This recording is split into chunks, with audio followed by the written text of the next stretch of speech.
Well, good morning, everyone. It is so nice to see so many new faces and almost full Zendo. It's wonderful to see everyone this morning. My name is Mukei. I'm one of the senior students here at the Village Zendo. And as I was telling Roshi and also Ashuso this morning before things would get going, I mentioned last weekend I went to San Francisco and I went to the San Francisco Zen Center. And they do things completely different there, you know. So you come out of the mindset thinking, well, we do this in the Village Zendo, and it happens everywhere. Guess what? It doesn't. And so they have the Zazen in the morning, and then people leave, and then some people come in for the Dharma talk. And what I was struck with, I haven't opened my talk yet, because what I was struck by was the sutra on opening, the Gatha on opening the sutra, and it's completely different. It says, I vow to eat and taste the Tathagata's words. And so Roshi was kind enough in helping me as we were wrapping my talk this morning. He said, I'm doing this for the folks online, he says, it's sort of like oryoki. We do this. So when that little gesture, I begin to feed you, or the talk begins to feed you. So something interesting, especially as we are in this study period. I was wondering in my thoughts about truth, about may I taste the truth of the Tathagata's words. What does truth taste like? I remember when I started Zen meditation and I went to breathing, the instructor at the time says, when you breathe in, what does your in-breath taste like? And I was quite surprised by that. I'm still surprised at it. It's many, many years ago, but I'm still surprised how what we breathe in, do we taste it? And it's not just our taste, it's also our touch, it's also our hearing, it's all our senses. Bernie Glassman says that we all live on the exhalation of others. We all live on the exhalation of others. And I made a point of looking up about tasting, eating words, and the only thing I can come up with, or maybe someone may know, was some phrases in the Bible where God gave prophets a scroll, and they were told to eat it, and then when they ate it, it tastes sweet in the mouth but bitter in the stomach. And I thought, well, that's interesting. I hope the talk isn't going to be bitter this morning. But I thought, you know, there's a lot that we are having to taste these days. The fires on the West Coast, especially the county of Alameda, which is primarily African descent, African-American descent, which is reported in the news. That entire area is wiped out. Businesses, schools, everyone's been focusing on the Palisades, but here are people who went there during the Great Migration from the South, built up lives, and all of that is gone. And they can't even go back because the folks have to go in to identify human remains. In a matter of hours, we'll be into a new political administration. And there's something about that happening on Martin Luther King Day that I still can't wrap my mind around. So there's a lot of unpleasant taste that's going on. And so we've been given this text on how the instructions to the cook, AKA how to cook your life. And Dogen, for those of you who don't know, Dogen was a monk in the 5th century, about, who was Japanese and went to study Chan in China. And while he was over there, he observed a number of things and brought it back to Japan. And he observed that the cook, or the tenzo, was an essential part of the community. The cook who cooked the meals was the one who sustained the community. And there are all kinds of instructions about bitter and sweet and not so sweet and all of that kind of stuff. But if you read the text, and I encourage you to do so, he makes it a point of saying we're not to look down, the cook is not to look down on the coarse and the not so coarse. We're not supposed to look down. We are to use whatever we have in front of us to produce a meal. He even goes on to say, we don't even make a big deal out of it. He tells a story about a king who tried to get his karma right and thought if he gave a whole bunch of beautiful silverware to a monastery, that would make good. And the monks said, no, we don't want it. So then he tried again with plates. They said, we don't want it. He says, all I have is a crab apple. They said, we'll take it.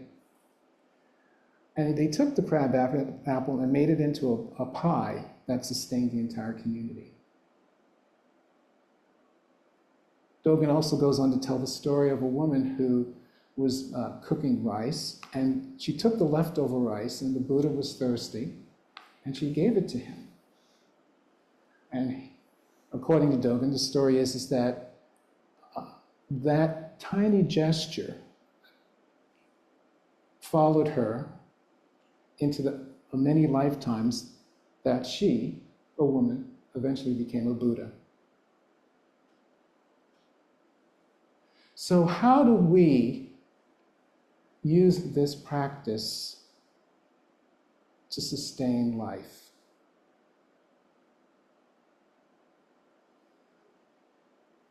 Again, going back to Dogen, we're not supposed to be making a big deal.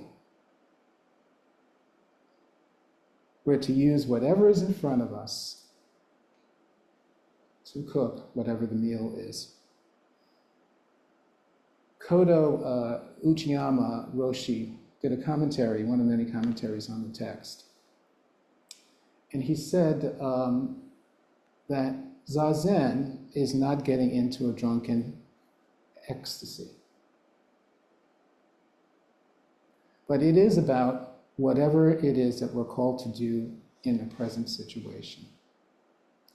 He tells a story about how a man went to, in the 40s, went to a monastery retreat, and it came time for work practice, and the professor was all about reading. And Kodo says, well, no, we don't read here, we work here. He says, we grow eggplants, we chop wood. He says, well, all I know what to do is to read. He says, well, we're going to find a job for you to do. So they found a job for raking leaves. And then as he was burning the leaves, he was burning it in front of a flower bush.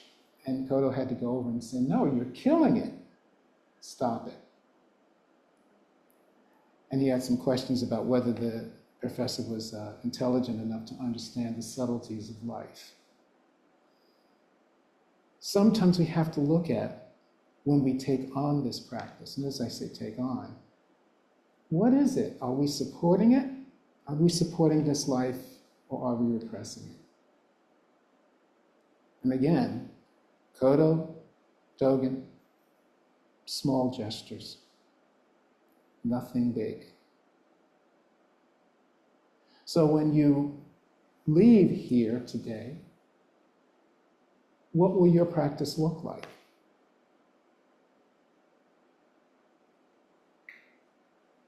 Another story is about monks who were begging, and there was a particularly rich man who told his wife, don't give anything to the monks. And so this particular monk came to this particular house for 17 years. And he would knock on the door and he wouldn't answer. So the man went away on a trip, and the monk came to the door the next day, knocked on the door, and she said, please, I can't give you anything. So the monk smiled. And as he was leaving, he saw the husband. And the husband said, she must have given you something because you're smiling. And he said, no, she didn't give me anything. What she did was that she spoke to me. She gave me something.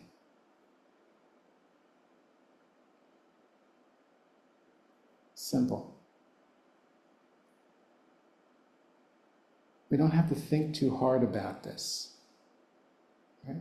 We can live our lives in a way, and whatever is in front of us, we can respond for a place which meets the person or the situation right where it is. It's intimate. It's intimate.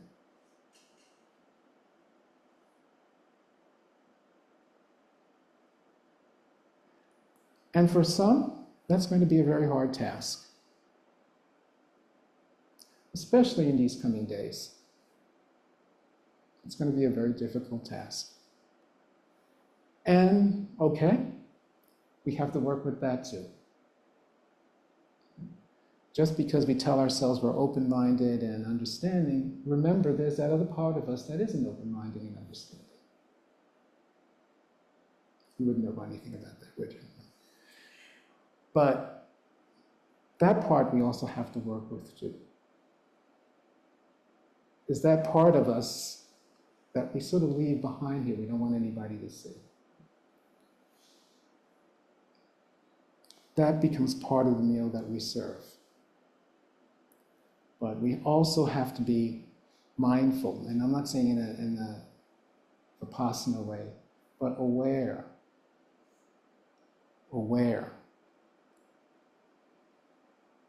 When the good and the not so good are both present. I am so appreciative of this text because it's the subtlety. It's the subtlety. We don't make a big deal. We use what we have. We keep it simple. We're in the world, but we don't take on the values of the world. And that's hard to do. It's very hard to do. And that's why we have each other, right? And I'm not saying it in a kumbaya kind of way, but to help us, because when you help me, I help you. So we all benefit. We all benefit.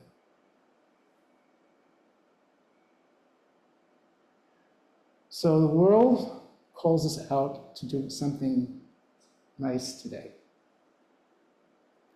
My day started off nice with a simple gesture, and I got a laugh. And I got a laugh. Simple. So whatever it is that we're called to do today,